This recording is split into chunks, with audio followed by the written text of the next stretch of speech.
We are Mix 1041. Good morning, everybody. It is 7:02 as we say.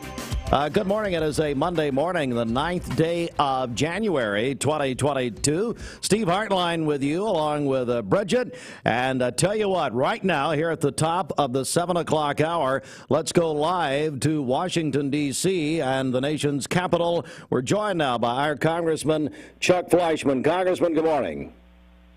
Steve, good morning, sir. Thank you so much for reaching out the other day. You get another great exclusive, sir. I don't know about that, but well, listen, Congressman, my goodness, since we spoke last time, I don't know if chaos would describe it correctly, but we saw something Friday night, Congressman.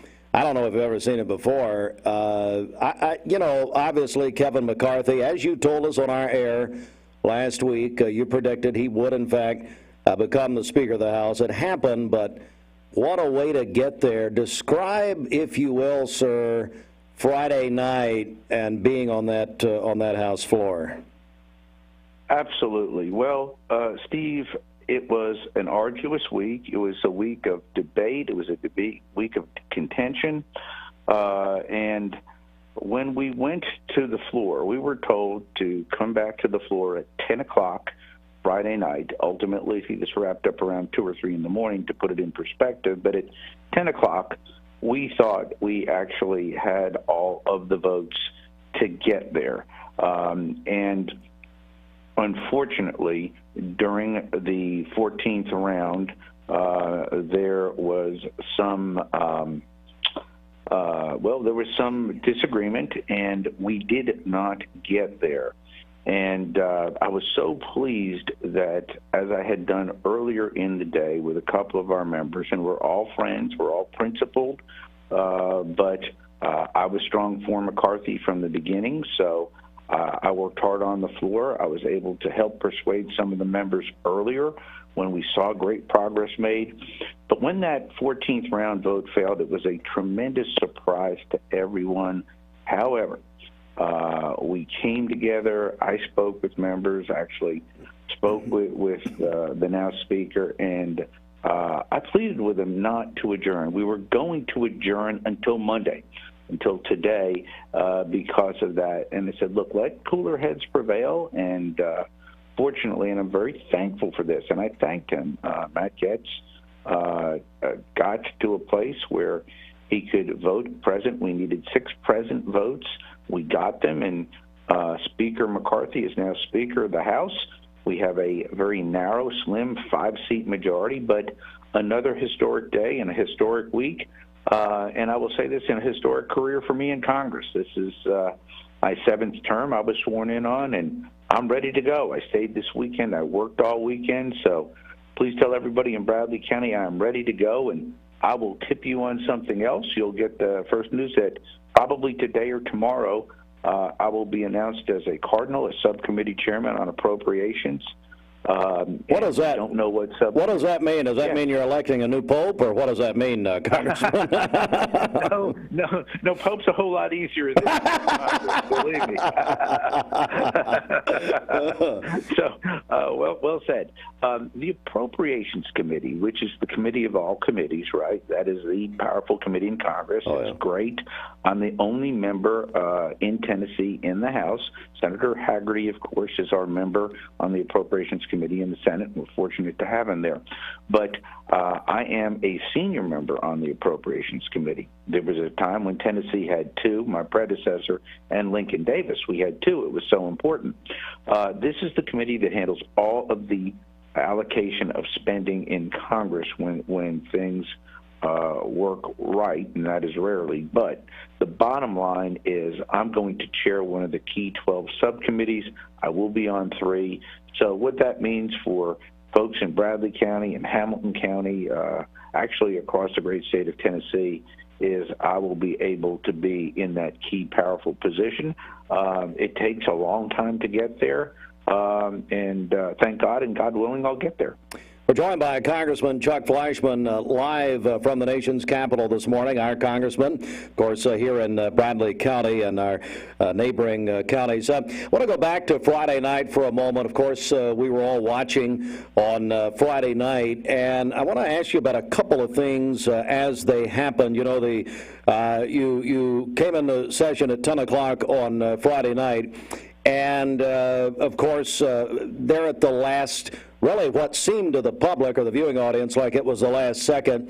It didn't go as obviously now Speaker McCarthy thought it would, as there was some switching there toward the end. And at that point, Congressman, we saw Congressman Mike Rogers of Alabama almost physically lunging at Matt Gaetz.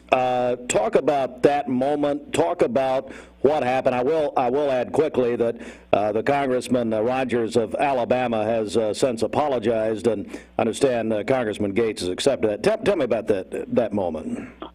Well, both the gentlemen are friends of mine, and our good friend from Knoxville, Tim Burchett, was sitting right next to Mr.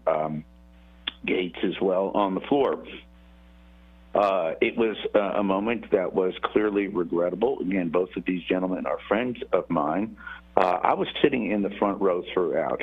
Putting this in perspective, Steve, when we spoke the other day, and you had literally the exclusive interview that a lot of other media outlets ran with, I appreciate your sending me that, but we saw earlier in the day, before the 10 o'clock, a number of members switch. We saw that progress that we had not seen for days, that movement to get close. So we knew we were within one vote. And we went back to the floor, reconvened from earlier in the day at 10 o'clock, as you said, and we thought we had the numbers to do that. Now, that's a combination of people voting yes and some people who couldn't get to yes voting present to lower the ratios so you could win without 218. I think McCarthy finally won with 216. And everybody in the House thought we were there, the Democrats, the Republicans, the press, and the like. Once that situation occurred, it was heated, but I tell you what I did. I got up, left my seat, and I walked back there, and I spoke with Matt, who I get along well with, and I spoke with the other people there, and I joined the few members who I pride myself in being a peacemaker, a consensus builder, a unifier, and I said, look, this isn't good, but and interestingly enough, as you know, I know Donald Trump very well. President Trump did actually call in, but did not speak with me. He spoke with them, but I said, look, President Trump is watching, the nation is watching, we're making history. Let's all get back on the same page. And then I left. I said my piece and I left. And fortunately, and this is what came through, fortunately, Mr. Gaetz walked back and saw Kevin. I begged our team not to adjourn. Remember what happened? We were in the middle of a motion to adjourn until Monday. Mm-hmm. And I begged our team, I said, please don't adjourn. Time will not be our ally here. Let's all calm down, work through this process, and see if we can get there. And fortunately, Mr. Gaetz walked right up to Speaker McCarthy and said, I'm good, let's go with it. So we all changed our votes on motions to adjourn. We stayed in, did the vote, got it done. Kevin gave his speech, and I wandered home at about 3 o'clock in the morning on a clear but cold Washington, D.C. night. As I walked past our great United States Capitol, I saw the flag flying as I've had now for over a decade, and walked right past our great United States Supreme Court and the Library of Congress and over to my apartment. I live on the Senate side, even though I serve in the House. And it was a wonderful, wonderful evening to say, gosh, we finally got there. And that's the message, Steve, I really want our constituents to know. It was not pretty. It was not always as cordial as we would like and orderly, but we got there. And I'll say this about my party. I'm proud about our Republican Party because of this. I see the Democrats time and time again. They're a more unified, disciplined bunch, but they're wrong. And if they unify for the wrong things for America and come out and push that, that's bad for the country. I can tell you this, whether it's our moderate wing, our center wing, or or the right wing, Republicans want to get the right things done for America. And we've got our job to do. The Democrats have the Senate. The Democrats have the White House. So we're going to stand strong for conservative principles. And, yes, we will be unified. Okay, and that was really my final question. Congressman Chuck Fleischmann joins us live from the nation's capital this morning. And, Congressman, will this all be patched up? Can you, that's the big question over the weekend on all of the Sunday shows yesterday. Can the Republican Party and the majority in the House of Representatives come together to govern? I mean, the first test really is this evening on this rules package that is going to be up for a vote tonight. That's correct, and I am a yes on the rules package, and there are a lot of very good concessions made to the more conservative group of our party on the rules. Actually, a lot of those rules, I think, are good things. It's going to make things a little bit more difficult for people on my committee, on appropriators, but yes, we will get there. It's going to be very difficult to govern with a 5-seat majority. Again, as I alluded to it earlier, the Democrats, with a very small majority, stayed very, very united in the last Congress. But their united front hurt this party. They passed a lot of legislation, and I sat there on votes that we lost. We can block those votes now, and we can put forth a strong agenda. We're going to start this week with a bill to defund those 80,000 IRS agents. I stood on the floor in the last Congress and basically said, I'll stand with the American people. The Democrats can stand with the IRS. And you know what the Democrats did? They stood up and they said, yeah, we are going to stand with the IRS. I said, okay, we'll defund it. And guess what? We're gonna get some things done. We're forcing Joe Biden's hand on the border. You saw him go to the border for the first time. He went to El Paso.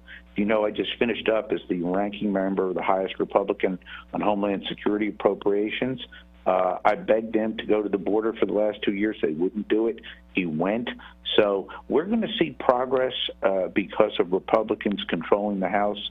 It's not going to be easy. It's not always going to be pretty, but conservative principles will rule the day in the United States House of America, and that is good for America, and we just have to block this Biden-Harris agenda, and then, God willing, in 2024, get a Republican president and turn this thing around. And final question here. I'd like to get your reaction to the resignation of Ben Sasse, the Republican senator from Nebraska, who's actually going to go down and become the president of the University of Florida. What do you make of that? That is correct. He announced that a few months ago that he was going to be leaving. The